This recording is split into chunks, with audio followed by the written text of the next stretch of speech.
thank you all for being out here for as long as you have been. Like many of you, I've been thinking about the Pulse nightclub shooting this morning. I want to tell you a little bit about my nephews. I have two wonderful nephews. Cullen is 7 years old and Griffin is 5. And a year ago, when I married my husband in Lakeview, they were part of our ceremony. And like any small children, one of them walked down the aisle as shy as can be, avoiding everyone's eyes, and one walked down proudly and skipping. And these were two young boys who saw hundreds of people gathered for their uncles and seeing them celebrated and seeing gay love celebrated. And so a month later, when they found out that there had been a shooting and the people who had been targeted had been gay people, it rocked their world. And I was bouncing between interviews that morning when my sister FaceTimed me and said, "Your nephews need to see your face because they are scared and they are worried."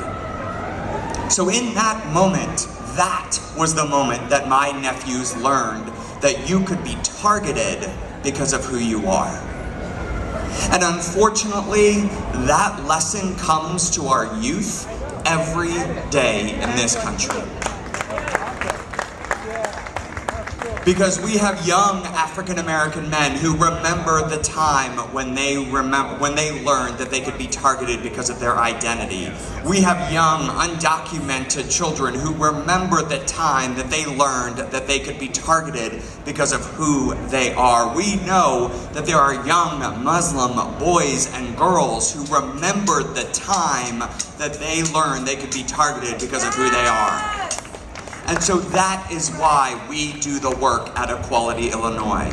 Because there is no justice until we are all equal. So thank you for your support. We are only as strong as we are when we are working together with you. And we are incredibly grateful for everything that you do. And if you have a moment, stop by our booth so that you can sign a petition to tell Governor Rauner to support trans equality by signing the Birth Records Bill, HB 1785. Thank you all.